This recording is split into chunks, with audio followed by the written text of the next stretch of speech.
Hello बच्चों, कैसे हो आप लोग। आशा करते हैं कि आप लोग अच्छे से होंगे और आप लोगों की पढ़ाई भी बच्चों अच्छे ढंग से चल रही होगी। बच्चों, जैसे इस समय हम लोग फिजिक्स का एक बहुत ही महत्वपूर्ण चैप्टर ठोसों के यांत्रिक गुणों की चर्चा हम लोग कर रहे हैं और उसके अंतर्गत हम लोगों ने बहुत सारी बातें पढ़ रखी हैं और 3 अलग अलग वीडियो में हमने आपको बहुत सारी बातें बताई हैं, जिसमें शुरू से एकदम प्रत्यास्थता से लेके प्रत्यास्थता, प्रत्यास्थता की सीमा, विरूपक बल, प्रत्यानयन बल, प्रतिबल विकृति, प्रतिबल विकृति ग्राफ, हुक का नियम, पाइसन गुणांक, इन सब की चर्चा हम लोग बच्चों कर चुके हैं और ये तीनों पार्ट आपके लिए बहुत ही महत्वपूर्ण है। अगर आप ये तीनों पार्ट नहीं देखे हैं तो इस वीडियो में हम तीनों का लिंक डाल देंगे, आप उसे जरूर देख लीजिएगा, क्योंकि सारी बातें आपको बताई गई हैं और अच्छे ढंग से बताई गई हैं कि आप अच्छे ढंग से समझ सकें। आज हम उसी को आगे बढ़ाते हुए आज हम लोग एक नया टॉपिक पढ़ेंगे, प्रत्यास्थता गुणांक, जो कि बहुत ही महत्वपूर्ण टॉपिक है और ये हर बार लगभग एग्जामिनेशन में, आपके बोर्ड की परीक्षा में यहाँ से प्रश्न किए जाते हैं, यहाँ से आंकिक प्रश्न भी आपसे पूछे जाते हैं। तो आइए हम लोग प्रत्यास्थता गुणांक की चर्चा करें। देखिए बच्चों, प्रत्यास्थता गुणांक के बारे में हमने आपको थोड़ा सा, जब हुक का नियम हमने आपको बताया था तो हुक के नियम में हमने आपको प्रत्यास्थता गुणांक के बारे में बताया था, जिसमें हमने आपको ये बताया था कि हुक का नियम ये कहता है कि अगर किसी भी पिंड में, किसी भी वस्तु में अगर प्रतिबल को बढ़ाते हैं तो उसी अनुपात में विकृति भी बढ़ती है। हुक साहब ने ऐसा कहा था कि प्रतिबल जो होता है, हुक का नियम ये कहता है कि प्रतिबल जो होता है ये विकृति के क्या होता है, समानुपाती होता है, अनुक्रमानुपाती होता है। अर्थात जैसे प्रतिबल बढ़ाएंगे तो विकृति भी बढ़ती है या प्रतिबल घटाते हैं तो विकृति भी घटती है, ये हुक का नियम कहता है। अगर मान लीजिए इस समानुपात के निशान को हटाना है तो हमें एक नियतांक यहाँ पर डालना पड़ता है, तो आप ये भी लिख सकते हैं, इसको हमने चर्चा किया था, यहाँ पर थोड़ा रिकैप कर देते हैं। तो प्रतिबल बराबर यहाँ पर एक नियतांक लिखेंगे, नियतांक लाएंगे गुणे आपका विकृति पहले से हाई है। इसके बाद आपको मैंने बताया था कि प्रतिबल को हम सिग्मा से लिखते हैं, तो सिग्मा बराबर नियतांक यहाँ पर हम ई लाएंगे और विकृति को हम एप्सिलॉन लिखते हैं। तो ये आप देख रहे हैं कि सिग्मा बराबर ई गुणे एप्सिलॉन, जहां पर ई क्या है, जहां ई एक नियतांक है, एक नियतांक है जिसे क्या कहेंगे, प्रत्यास्थता गुणांक कहा जाएगा। प्रत्यास्थता गुणांक, प्रत्यास्थता गुणांक कहा जाता है। बहुत ही सिंपल यहां पर है कि जो प्रतिबल है वो नियतांक गुणे विकृति अर्थात सिग्मा बराबर ई गुणे एप्सिलॉन, और ई यहां पर क्या है, एक नियतांक है और इसी ई नियतांक को क्या कहते हैं, प्रत्यास्थता गुणांक। अगर इसी फार्मूले को हम कुछ यूं लिख सकते हैं, ई को अगर एक तरफ रखें तो आप लिख सकते हैं कि ई बराबर सिग्मा बटे एप्सिलॉन, या ये कह सकते हैं कि प्रत्यास्थता गुणांक, प्रत्यास्थता ई को क्या कहेंगे, प्रत्यास्थता गुणांक बराबर सिग्मा क्या है, प्रतिबल है, और एप्सिलॉन क्या है, आपका विकृति है। तो यहां से आप देख सकते हैं कि जो आपका ये जो आप देख रहे हैं कि प्रत्यास्थता गुणांक जो होता है प्रतिबल और विकृति का क्या होता है, अनुपात होता है। तो एक परिभाषा निकल के प्रत्यास्थता गुणांक कहा जाता है। तो यहां पर आप लिख सकते हैं कि प्रत्यास्थता गुणांक जो है वो क्या है, प्रतिबल और विकृति का अनुपात है। तो लिख सकते हैं कि प्रतिबल, यहां लिख देते हैं, प्रतिबल और विकृति, प्रतिबल और विकृति के अनुपात को क्या कहा जाता है, प्रत्यास्थता गुणांक, प्रत्यास्थता गुणांक कहा जाता है। बहुत ही सिंपल है, कोई बहुत बड़ी बात नहीं है। अगर आप थोड़ा सा भी ध्यान देंगे तो सारी बातें आपको समझ में आएंगी। यानी प्रतिबल और विकृति का जो अनुपात होगा वो क्या कहलाएगा, प्रत्यास्थता गुणांक। तो प्रत्यास्थता गुणांक के बारे में हमने ये चर्चा पहले भी की थी, लेकिन मैंने रिकैप कर दिया, क्योंकि इसके बाद आज हम लोग एक नया टॉपिक पढ़ेंगे कि प्रत्यास्थता गुणांक कितने प्रकार के होते हैं। तो प्रत्यास्थता गुणांक के प्रकार में वैसे तो 3 प्रत्यास्थता गुणांक पढ़ते हैं हम लोग। जैसे पहला है यंग प्रत्यास्थता गुणांक, दूसरा है आयतन प्रत्यास्थता गुणांक और तीसरा है दृढ़ता गुणांक या इसी को अपरूपण प्रत्यास्थता गुणांक आप कह सकते हैं। तो आज हम लोग यहाँ पर जो टॉपिक पढ़ेंगे केवल आपका यंग प्रत्यास्थता गुणांक पढ़ेंगे। उसके बाद जो आगे बचेगा उसको हम आगे की वीडियो में कवर करेंगे। पहले आप इसका एक स्क्रीनशॉट ले लीजिए।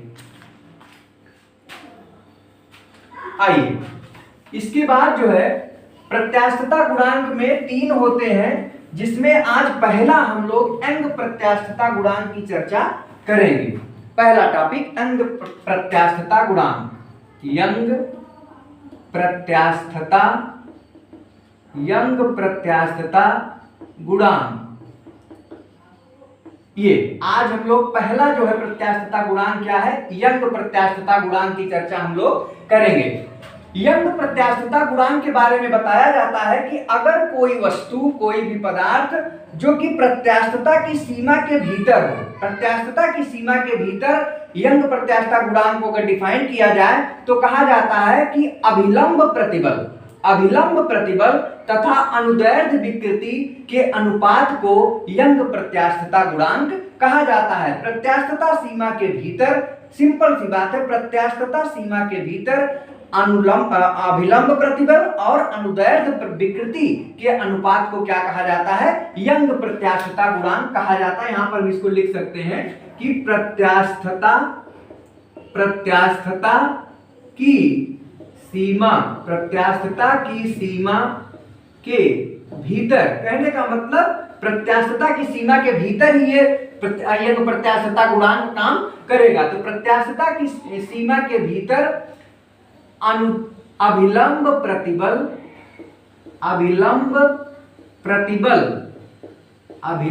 प्रतिबल तथा अनुदैर्ध्य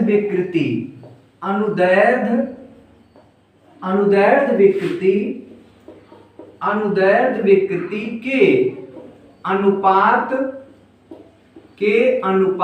को यंग प्रत्यास्थता गुणांक कहा जाता है। बहुत ही सिंपल है। यंग प्रत्यास्थता गुणांक क्या होता है, अभिलंब प्रतिबल और अनुदैर्ध्य विकृति का क्या होता है, अनुपात होता है। इसे y से प्रदर्शित करते हैं, इसे y से प्रदर्शित करते हैं। किससे प्रदर्शित करते हैं, y से। तो कहने का मतलब आप ये लिख सकते हैं, अर्थात ये तो परिभाषा हो गई। इसके बाद अर्थात आप लिख सकते हैं कि यंग प्रत्यास्थता गुणांक ये हो जाएगा आपका किसका अनुपात, अभिलंब प्रतिबल बटे क्या हो जाएगा, अनुदैर्ध्य विकृति। ये बहुत ही सिंपल है, आप याद रखिएगा। अभिलंब प्रतिबल और अनुदैर्ध्य विकृति का जो अनुपात होता है वो क्या होता है, आपका यंग प्रत्यास्थता गुणांक। आप याद रखिएगा, इस फार्मूले को याद रखेंगे तो परिभाषा आप स्वतः बना लेंगे।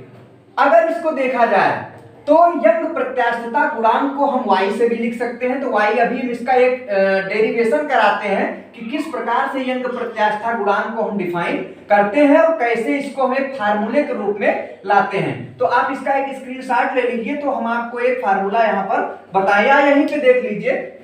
मान लीजिए यहाँ पर मान लीजिए कोई आधार है, यहाँ पर दृढ़ कोई आधार है, यहाँ पर देखिए। और यहाँ पर मान लीजिए कोई एक तार जो है L लंबाई का कोई तार यहाँ पर लटका देते हैं। मान लीजिए इसकी लंबाई कैपिटल L है, ठीक है। और इसका जो चूंकि तार बेलनाकार होता है तो इसके अनुप्रस्थ काट का क्षेत्रफल जो है वो कैपिटल A है मान लीजिए। और यहां से कोई एक बल जो है हम लगाते हैं, नीचे की ओर एक बल लगाते हैं F। बल F लगा के इसको क्या करते हैं, खींचते हैं। तो खींचते हैं तो क्या होता है, ये तार जो है मान लीजिए इसकी लंबाई में स्मॉल एल की वृद्धि हो जाती है। मान लीजिए ये स्मॉल एल है, यहाँ पे मैंने लिख दिया। एफ बल लगाते हैं तो स्मॉल एल की वृद्धि इसमें हो जाती है। तो हम यहां पर क्या लिखेंगे कि माना, यहां लिख देते हैं माना कैपिटल एल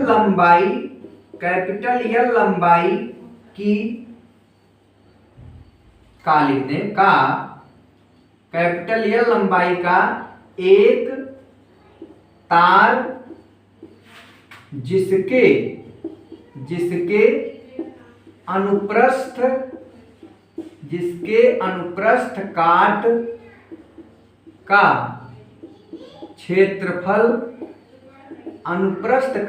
क्षेत्रफल कैपिटल ए है। इस तार पर नीचे की ओर जब कैपिटल एफ बल लगाया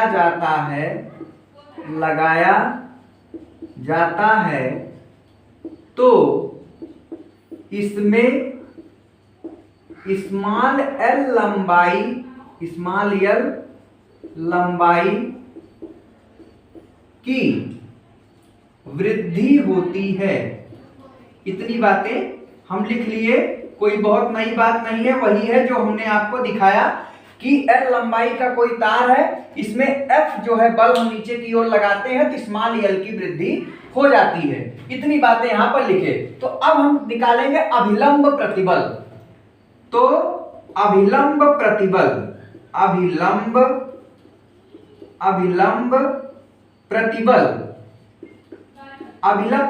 क्या होगा, बल बटे लंबाई अर्थात एफ बटे बल बटे अनुप्रस्थ काट का क्षेत्रफल, बल बटे क्षेत्रफल। ये अभिलंब प्रतिबल का मान हो गया कि एक बल लगा रहे हैं एफ और इसके अनुप्रस्थ काट का क्षेत्रफल क्या है, ए। तो अभिलंब प्रतिबल क्या हो गया, एफ अपान ए। इसके बाद अनुदैर्ध्य विकृति निकालेंगे।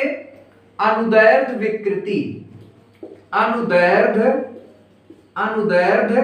विकृति ये कैसे होगा, विकृति निकालने के लिए क्या करते हैं, लंबाई में परिवर्तन बटे प्रारंभिक लंबाई, अर्थात लंबाई में परिवर्तन क्या हो रहा है, यहां लिख देंगे लंबाई में परिवर्तन, विकृति को ऐसे निकालते हैं, लंबाई में परिवर्तन बटे प्रारंभिक लंबाई। ये तो ये हो जाएगा, लंबाई में परिवर्तन आप देख रहे हैं एल का हुआ, प्रारंभिक लंबाई एल हुआ। तो आप ये देख रहे हैं अभिलंब प्रतिबल क्या आया है, एफ अपान ए, और अनुदैर्ध्य विकृति क्या आया है, स्मॉल एल अपान कैपिटल एल। अब अगर हम थोड़ा सा इसको ऊपर वाला मिटा देते हैं, आप लोग इसका एक स्क्रीनशॉट ले लीजिए। तो ऊपर हम लिख देते हैं यहां पर इतना, ये इसको यहां मिटा देते हैं, ऊपर लिख देते हैं इसके बाद। चलिए, तो अब यहां पर देखिए हमारे पास क्या है, अभिलंब प्रतिबल है और अनुदैर्ध्य विकृति है। अब इसी का अनुपात निकाल देंगे तो यंग प्रत्यास्थता गुणांक आपका आ जाएगा। तो यहां लिखेंगे, इसके बाद से ऊपर हम चले आ रहे हैं। तो यंग प्रत्यास्थता गुणांक y बराबर, यहां पर y से लिखेंगे यंग प्रत्यास्थता गुणांक y बराबर, आपने लिखा है देखो अभिलंब प्रतिबल क्या है आपका, f अपान ए, अब बटे अनुदैर्ध्य विकृति क्या है, स्मॉल एल बटे कैपिटल एल, या इसी को f अपान ए तो आपका रहेगा ही, ये जब ऊपर चला जाएगा तो उलट जाएगा, l अपान एल हो जाएगा, या इसी को कहेंगे एफ एल बटे ए गुणे एल। ये हो गया। कहने का मतलब आप ये कह सकते हैं कि आप y बराबर अर्थात यंग प्रत्यास्थता गुणांक बराबर f गुणे एल बटे ए गुणे स्मॉल एल, ये एक फार्मूले के रूप में आया। आप देख रहे हैं कि यंग प्रत्यास्थता गुणांक ये क्या आ रहा है, f क्या है, जो बल लगाया जा रहा है वो, यल क्या है, तार की प्रारंभिक लंबाई, और ये क्या है, तार की अनुप्रस्थ काट का क्षेत्रफल, और स्मॉल यल क्या है, जो बल लगाने पर जो लंबाई में वृद्धि हो रही है। अब हम थोड़ी सी बातें यहाँ पर और चर्चा करते हैं, इसी को थोड़ा सा फार्मूले को हम और आगे बढ़ाते हैं। इसका एक स्क्रीनशॉट ले लीजिए, फिर नीचे भी मिटाएंगे। ये अब जो है क्या करेंगे हम यहाँ पर ध्यान से देखें कि अगर मान लीजिए इस जो तार है, तार में मान लीजिए हम कोई यम द्रव्यमान का कोई पिंड अगर मान लीजिए बांधते हैं, स्मॉल यम द्रव्यमान का यहाँ पर एक पिंड लटकाते हैं, और यम द्रव्यमान का पिंड लटकाने से उसका यम का क्या होगा, भार जो होगा वो यम गुणे जी होगा। तो यम गुणे जी भार के कारण इसकी लंबाई में वृद्धि हो रही है। तो यहां पर लिखेंगे कि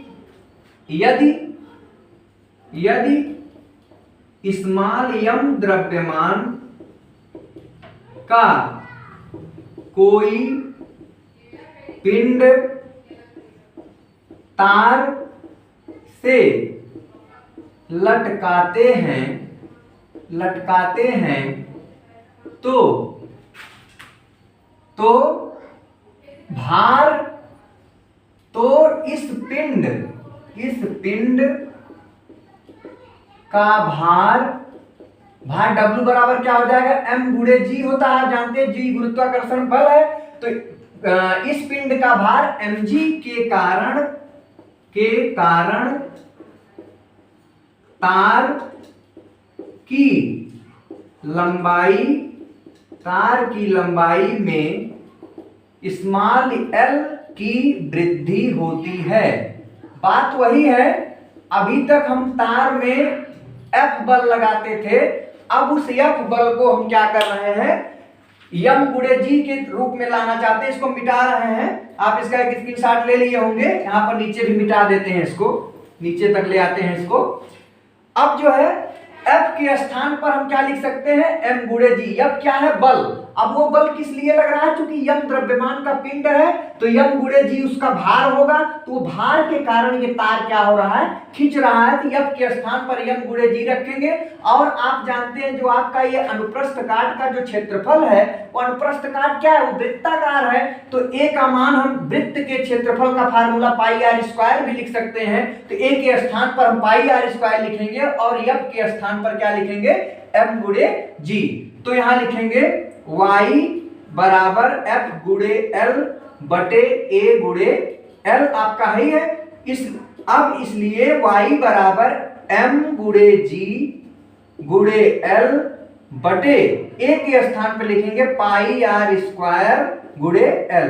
एक नया फार्मूला हमको मिल गया, यहां पर लिख देंगे a अनुप्रस्थ काट का क्षेत्रफल है, अनुप्रस्थ काट का क्षेत्रफल है जो वृत्ताकार तार के रूप में है। क्योंकि हमने a के स्थान पर पाई आर स्क्वायर रखा, तो इसको यहां पर हमने लिख दिया। तो एक फार्मूला यहां पर आ गया कि यंग प्रत्यास्थता गुणांक y बराबर m गुणे जी गुणे l बटे पाई आर स्क्वायर इंटू l। ये भी एक फार्मूला है, ये भी एक फार्मूला है। आप ये दोनों फार्मूला आप बढ़िया से याद रखेंगे, बहुत ही सिंपल है। आप इसको अच्छे ढंग से तैयार भी कर सकते हैं। अगर फार्मूले का डेरिवेशन भी आता है तो आप आराम से कर सकते हैं। और कोई भी फार्मूला की जब जरूरत होगी सवाल लगाते समय अंकित प्रश्न में हमें देखेंगे कि कौन से फार्मूले की हमें जरूरत है, हम उसी के अनुसार उसको कैलकुलेट कर लेंगे। तो आप लोग इसका एक स्क्रीनशॉट ले लीजिए। अगर आपको यंग प्रत्यास्थता गुणांक बच्चों समझ में आया है तो आप वीडियो को लाइक करिए, ज्यादा से ज्यादा शेयर करिए, और अगर चैनल पे नए हैं तो चैनल को सब्सक्राइब करिए, ताकि हम ऐसे ही बहुत सारे अच्छे वीडियोस आपको देते रहें और आपका कोर्स अच्छे ढंग से पूरा हो, सारी बातें आपको समझ में आए। Thank you so much.